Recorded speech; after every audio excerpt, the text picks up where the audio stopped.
looking for storytelling and has written 3 novels. And tonight she's going to read from her most recent book, Beauty and Grace. And here's what one reviewer said. Beauty and Grace touched me personally. The author's amazing storytelling through twists and turns means you'll find it hard to put this book down without knowing what awaits at the next turn of the page. Please welcome Christina M.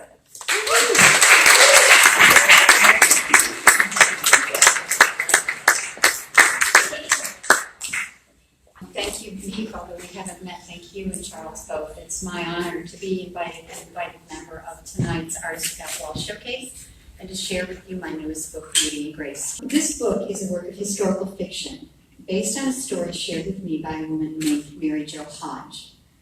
Mary Jo was once the chief of mental health treatment services at the Gowanda Psychiatric Institute, which is located about 25 miles south of Buffalo, which is my hometown.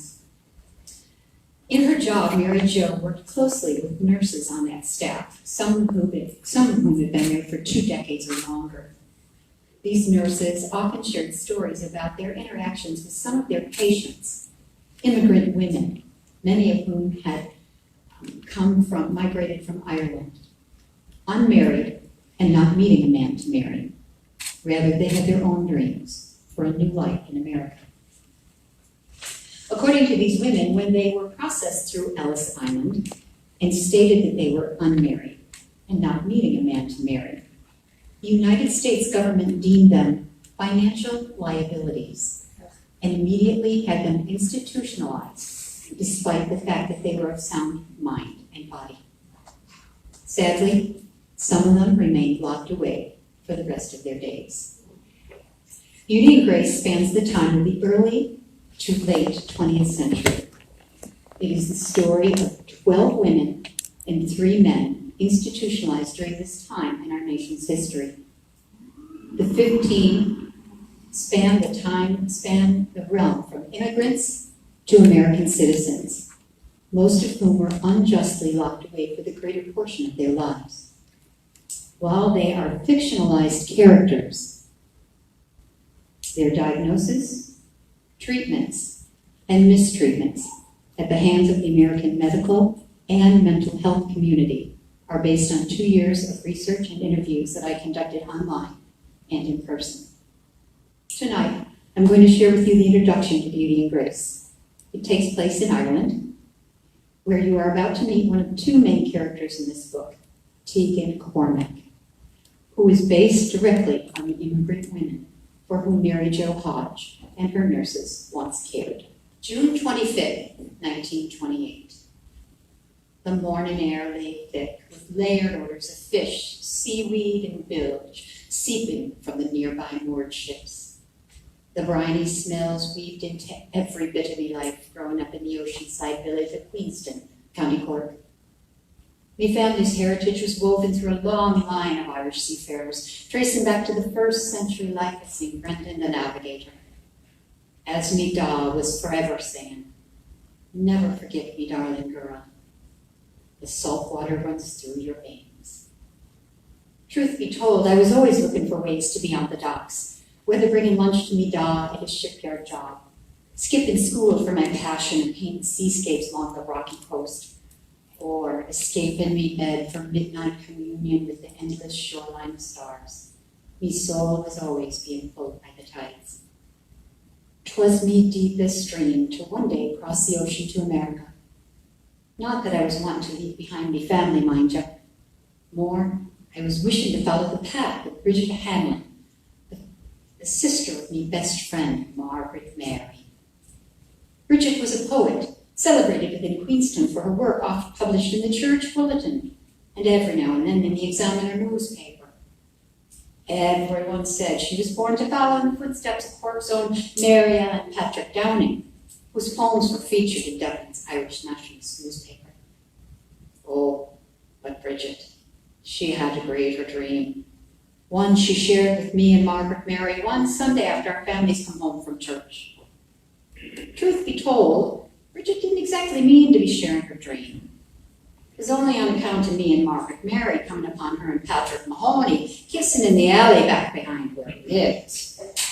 We We was always being thorns in Bridget's side, sneaking around and spying on her. We did it because she always gave us something good to stop us from telling what we knew. No doubt, the kiss was big news. And me and Margaret Mary was beyond excited over what treasure Bridget might be offering for our silence. I've not a sweet nor a nickel to be given the two of you little devils, and I've not a care what you be telling anyone about me and Patrick. It makes no never mind, as I've got me bag right here, and the two of us are leaving straight away for America.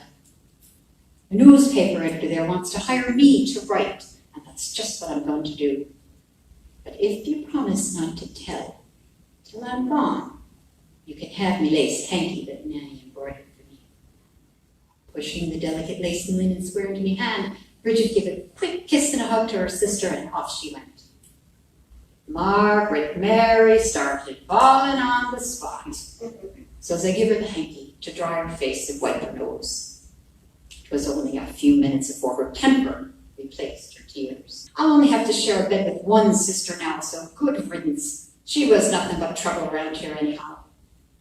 Seeing how Margaret Mary wasn't of a mind to tattle, I asked if she wanted to sneak off to the harbor to watch Bridget board the ship.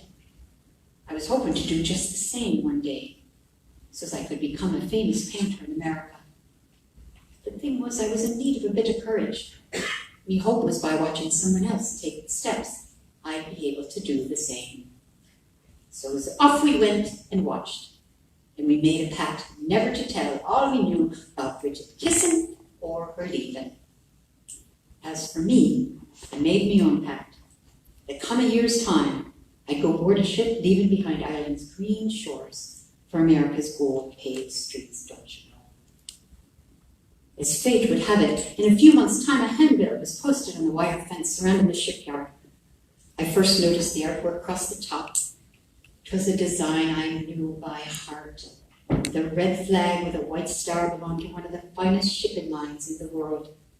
Yet the bold words below were what I cared most about. RMS Olympic sails to America. Being the daughter of a shipbuilder, I knew the names and histories of most vessels come to port. The Olympic was the sister ship to the Titanic. Itself sailed from Queenston, April 10, 1912, never to return. Ever since, no matter when the Olympic come to port, I was sure to be there to see it. 'Twas a never-ending thrill to see the grand ship glide into the harbor, watching wealthy first-class and steerage-class Irish being ferried on the gangplank. When I saw the listed sail dates on the handbill, I set my heart on the final one and went to making a plan. I started work sweeping floors at O'Brien's Market and keeping every bit of me wages in a leather satchel hid beneath the mattress I shared with me 3 sisters.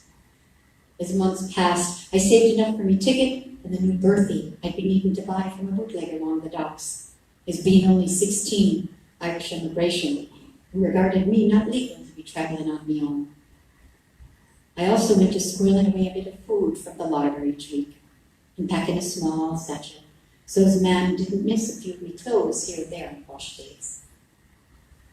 I made sure as well to pack up me rosary, me drawing pads and pencils, and me best sketch of the harbor, so as I'd never forget from where I come. As the time for leaving drew near, the excitement of starting a new life began bubbling up within me. I knew the only way to ever leave me family would be without word or hug. Still, I needed to tell someone before I burst. Margaret Mary was the only choice. Are you daft, girl? You're not but 16 and certainly not smart enough to go off on your own. At least Bridget had the good sense to sail away with Patrick, and knowing that when she got to America, she had a job. I'll tell you straight, from what Patrick's family is hearing, life in America ain't the crack. In fact, I heard Patrick's dad telling there's people dying across that ocean, in them lower parts of ships. Irish like us being crowded tight to one another in small spaces, making all of them sweaty and smelly no better than animals.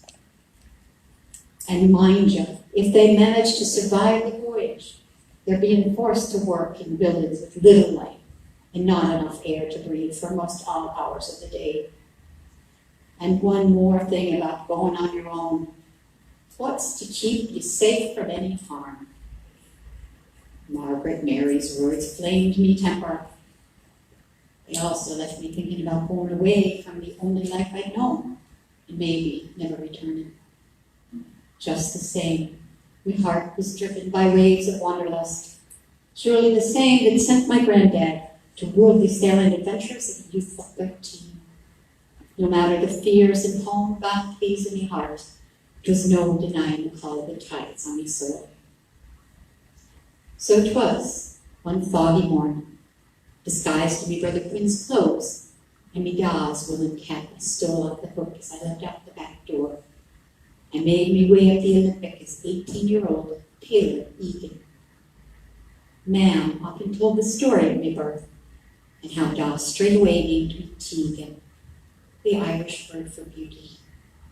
Not wanting to ever lose that connection, I'd heard tell American school head teacher Annie Edison Taylor, first to go over the world's natural wonder in Niagara Falls in a barrel. Her story helped me make up my mind to take the T from me name for Taylor and believe in Egan for the rest. As I made me way down the ship's stairs to 3rd class, I managed to weave into a small space of a bunk bed. There I wormed among 5 women and their 6 babies.